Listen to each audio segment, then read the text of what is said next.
So, in terms of metered dose inhalers, what actually is an MDI? So MDIs, or PMDIs, which stands for pressurized metered dose inhalers, as they're also known, are the most commonly used drug delivery system or device for treating asthma, chronic obstructive pulmonary disease, so COPD, and other respiratory diseases. However, they're also increasingly being used for other indications as well. So why use an MDI then?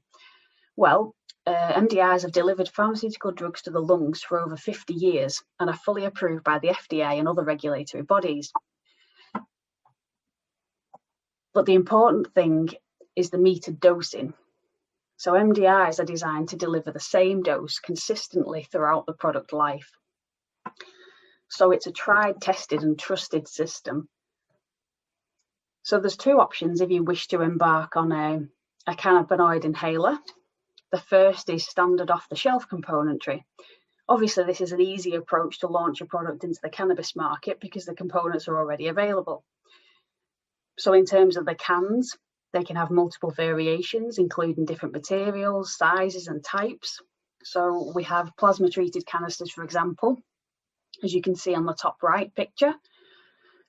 And this is actually a really good canister for cannabis inhalers, since cannabis, such as CBD, THC, they actually have more adhesive properties than standard formulations. In terms of the actuators, there are various geometries, sizes and colours. And it's important to note that all of our components are compatible with all the major manufacturing and filling equipment as well. The second option would be a custom option. So this is becoming increasingly popular in terms of shapes, geometries, colours and branding. And we can offer services through from design right to taking your development to commercialisation. So in terms of cannabinoid inhalers, it's important to select the correct component combination at the time of formulation development, because changing one aspect of either the valve, the can or the actuator can have a huge impact on the device performance. So in terms of the valves, different types work in different ways. Typically they dispense a given volume between 25 to 100 microlitres per actuation, or meter in volume as it's known. The elastomeric seal components or gaskets can be produced from different materials, and these are compatible with different APIs and excipients. Our components are all compatible with all leading valve manufacturers, so we will be able to find some suitable components for you. And then in terms of the cans, there are different sizes to accommodate different dosing quantities. They can be out of different materials, so aluminium or stainless. They can be plain, plasma, as I mentioned earlier, anodized or spray coated, depending on the customer requirement and the requirement for the API. In terms of actuators, so there are different sizes available to fit the can size, and there are also different internal dimensions, so particularly orifice diameter and jet length, and these actually determine the geometry of the emitted aerosol. This generates the adequate pressure to ensure the correct speed and atomization of the formulation. So those geometries are really key. So there are some important aspects to consider when formulating a cannabis inhaler. Otherwise, you may end up with results like in the picture shown on the right, which wouldn't be pleasant for the customer or consumer. I'm sure we'd all agree. So it's important to use high quality raw materials for the formulation. Isolates or distillates are often used for cannabinoid formulations. For an MDI, we tend to say that isolates are typically better because they've got a higher purity, they're easier to formulate and faster to formulate as well. Distillate can be used, but more processing methods are required, so it's not as quick to develop. And also the CBD content in distillate is typically between 80 to 90%, whereas isolate is greater than 99.9% pure typically.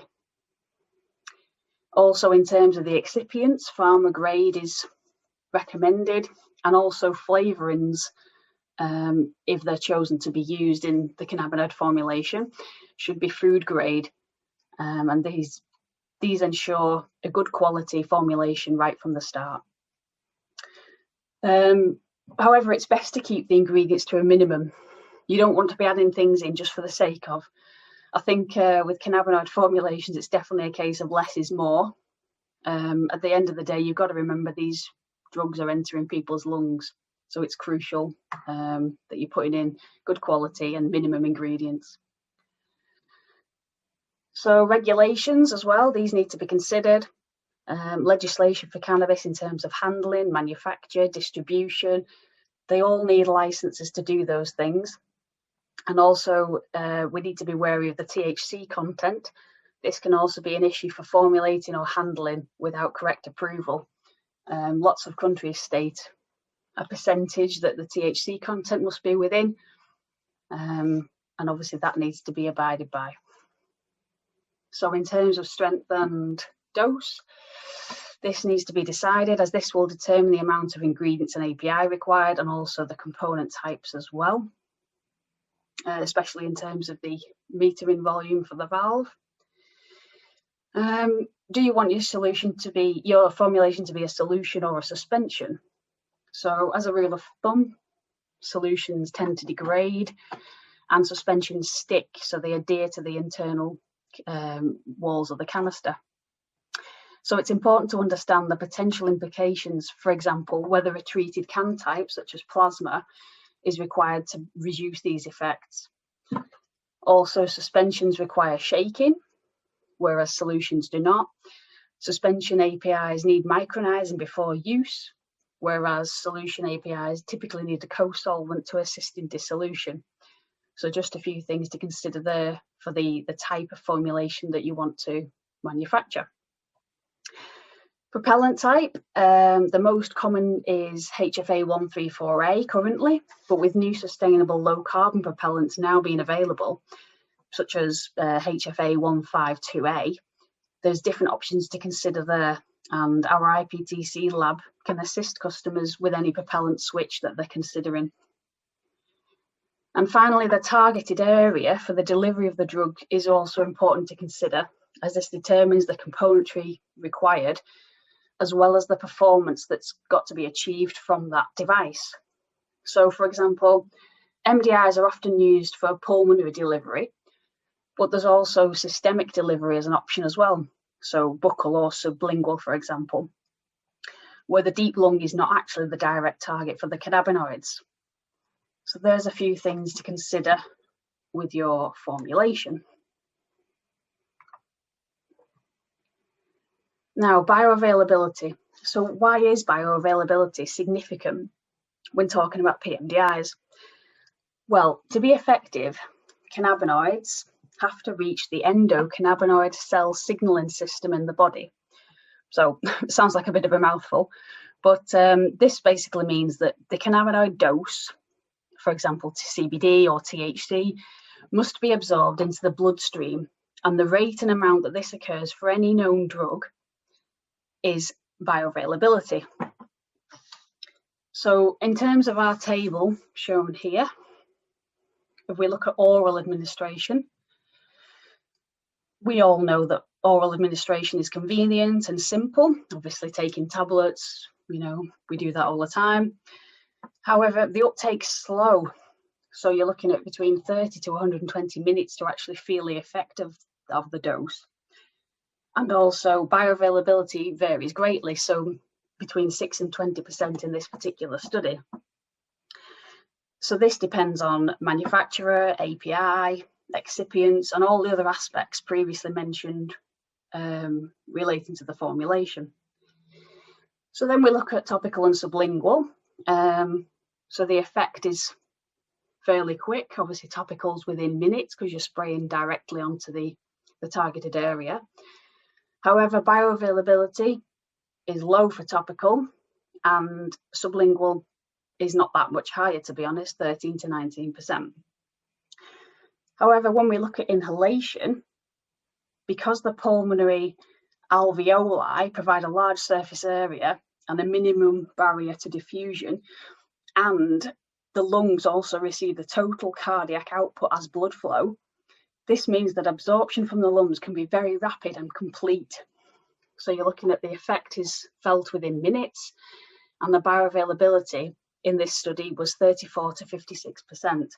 I have seen some inhalation products claiming to be around 90% bioavailable as well. So if you think to the purpose of MDIs, if someone is having an asthma attack, for example, they need a quick uptake and effect of the drug. So hence why inhalation comes out as being the best for bioavailability. So in terms of testing, currently testing, or lack of it, is actually a huge weakness within the cannabis industry at the moment. And this obviously results in poor quality controls and poor quality products being out on the market, which is not what we want. So testing should be the utmost priority of any customer thinking about launching a product to ensure efficacy and patient safety, as with standard pharma products.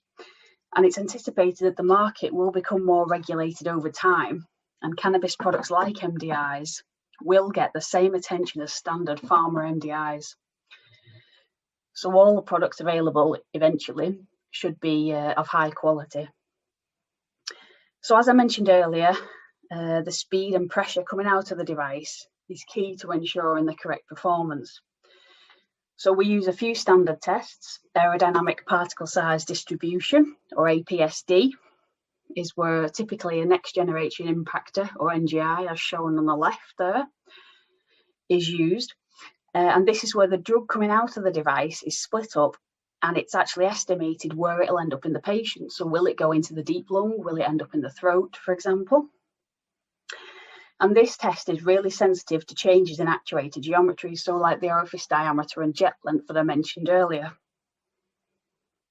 So in terms of the NGI, the airflow is forced through small holes, increasingly smaller holes, and the large particles stop sooner and the small particles go further into the lungs, as it were. Then we have drug delivery uniformity, so DDU, or dose content uniformity, DCU. So this checks the device consistently delivers the same amount of drug throughout the product life. So when you first take your inhaler, you want the same amount of cannabinoids to be provided to your body with that dose, and also at the end of the product life, in the last remaining doses before the product is complete. These two are standard tests defined in pharmacopoeias around the world, so the testing and the limits and tolerances should be very similar. And also stability studies are really crucial for these two tests to demonstrate there's no decrease in the quality of the product over time. You want the inhaler to perform the same on the date of the manufacture as it does after being stored or on a shelf for some time. And then finally, spray pattern and plume geometry, so PPG. It uses laser imaging technology to look at the spray and shape that comes out of the device. So spray pattern refers to the shape and size of the plume as a cross section, and plume geometry refers to the shape and size when viewed side on. So this is mainly used for comparison purposes, for example, to a generic product. And it shows in vitro bioequivalence for generic PMDIs. And it's more for FDA in the US rather than EU regulations. And at Presspart, our IPTC lab has vast testing capabilities, including the tests here, as well as others as well.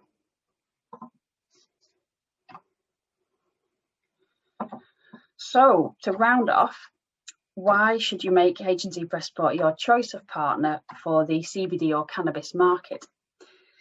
Well, we can satisfy your complete needs for getting a concept idea through to commercialization, providing all the services along the way to cover this project. So we offer a wide range of safe components with a high efficacy. We have formulation know-how and expertise. with the support of analytical testing facilities with our IPTC lab. However, it's not just the physical componentry and formulation aspects we can assist with. We can also offer regulatory support for worldwide markets. And with Presspart offering this full range of services to our customers, it means that they can be assured they're launching safe, accurate and reliable products into the CBD or cannabis market.